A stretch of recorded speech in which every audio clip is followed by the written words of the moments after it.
O Brasil e sua representante no futebol, a seleção brasileira, vive um verdadeiro casamento com a Nike. Desde 1996. A CBF, na época, assinou um contrato de 200 milhões de dólares com a marca, formando assim o maior contrato envolvendo uma seleção nacional na época. Essa foi uma negociação polêmica e, voltando a fazer relação ao matrimônio, foi como um casamento proibido. Craque, amarra essa chuteira e vamos, porque hoje o assunto é o contrato que mudou o mercado esportivo e ditou tendências por gerações. Aqui no Brasil o futebol está enraizado, não tem jeito. Culturalmente, é normal que todos, principalmente os meninos, nutrem um apego pelo futebol, seja jogando, assistindo ou os dois. Jogadores são ovacionados e elevados a um grau de reputação pública muito grande. Um exemplo é Romário, que por esta reputação entrou na vida política. O mercado brasileiro, em todos os segmentos, se molda de acordo com a demanda que torneios de futebol geram, sejam eles nacionais ou internacionais. Os comércios precisam aproveitar o grande volume de vendas que o futebol gera, assim como precisa se organizar com a própria equipe de trabalhadores, porque não é muito difícil alguém deixar de trabalhar para ver o próprio time na final. A seleção mais bem-sucedida do mundo, que jogou em todas as Copas e ganhou 4 títulos em 4 continentes diferentes, também carrega o peso de ser a maior ganhadora das Copas e ser a maior produtora de promessas do futebol. No futebol, o Brasil produziu os 2 grandes ídolos do futebol, tanto na modalidade masculina como na feminina. O Rei Pelé e a Rainha Marta. Todo mundo olha o verde ou amarelo e só pode lembrar do Brasil, que logo é associado ao ápice que uma seleção pode chegar em um esporte. Isso inspira, é magnético, afinal, tanta maestria gera idolatria. O símbolo da marca, que carrega o nome da deusa grega da vitória, agora buscava marcar presença na camisa que carrega a cor do canário. Isto é, a Nike buscou a seleção brasileira. Mas na época não era assim. Mesmo em meados de 90, a Nike era novata no mercado futebolístico. A marca era típica na corrida, no basquete e no tênis. Mas e no futebol?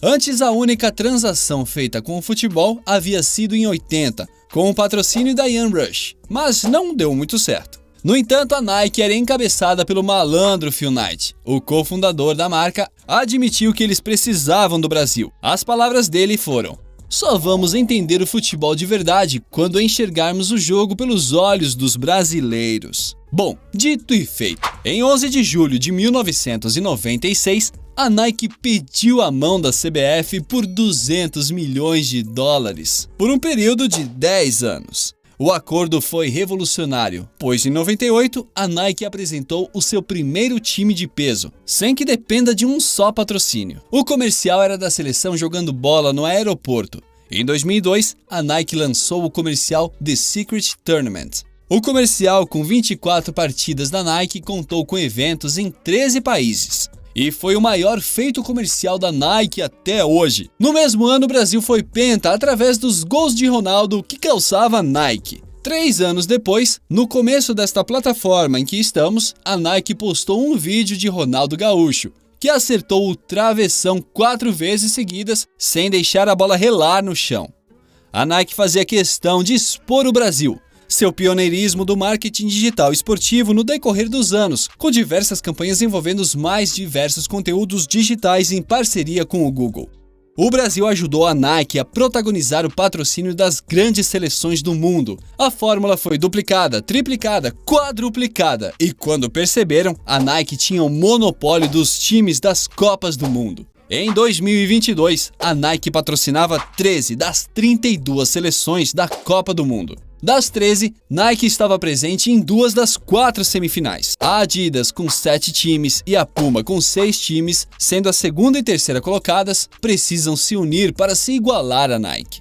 Que linda união das irmãs! Se lembre que em 94 a Nike não tinha nada de futebol e o Brasil abriu as portas para ela. A Nike comercializou a filosofia e essência do futebol brasileiro para o mundo todo. Alguns estrangeiros torcem mais para o Brasil do que para o próprio país, por exemplo. Mas nem tudo são flores. A corrupção veio para intervir no casamento. Dos 200 milhões, a Nike repassou 40 milhões para Traffic Sports, de José Ávila. A empresa então repassou metade deste valor para o presidente da CBF, Ricardo Teixeira. A Nike foi investigada em 2015 e os dois foram acusados de corrupção. Mas esse foi o primeiro caso que envolveu polícia no casamento delas, correto? Não. Em 98, quando o fenômeno desmaiou, as más línguas dizem que a Nike convenceu ele a jogar, mesmo que os médicos tenham ido contra. Ele era o rosto da marca, mas ele acabou sendo um dos suspeitos pela derrota do Brasil, junto com a Nike. A Nike saiu bem na história, mas a CBF não. Muitos acusaram a CBF de ter vendido a seleção para a Nike.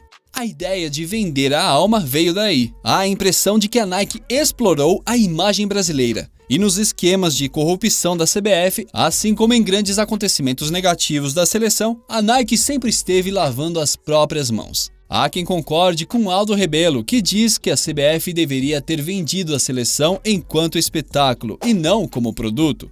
Recentemente, nas bodas de erva, ou seja, 29 anos de casamento, entre a Nike e a seleção brasileira, um problema apareceu. Não era apenas a corrupção, mas também a sujeira que ela deixou. A Nike ainda deseja o Brasil, mas só se a casa estiver limpa. Em agosto do ano passado, a negociação entre a CBF e a Nike foi paralisada por uma cláusula anticorrupção.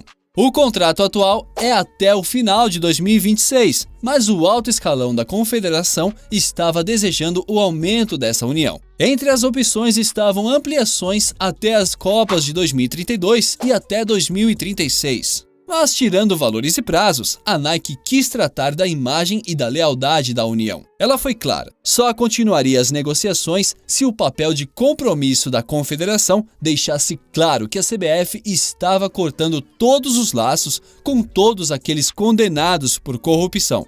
Basicamente, a Nike estava dizendo: ou eu fico, ou ficam as sombras de Marco Polo Del Nero, José Maria Marim e Ricardo Teixeira. Até funcionários ligados aos vilões da história estavam na mira do pênalti. A CBF concorda plenamente, mas o gestor Rogério Caboclo teve que recusar, afinal envolviam vários nomes, o que gerou debate.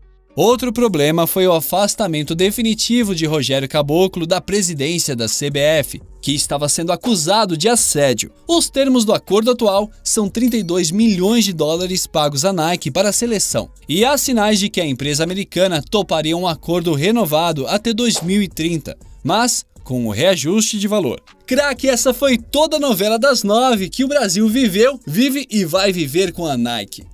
Essa parceria tende a ser duradoura, afinal, não se imagina a seleção brasileira sem a Nike.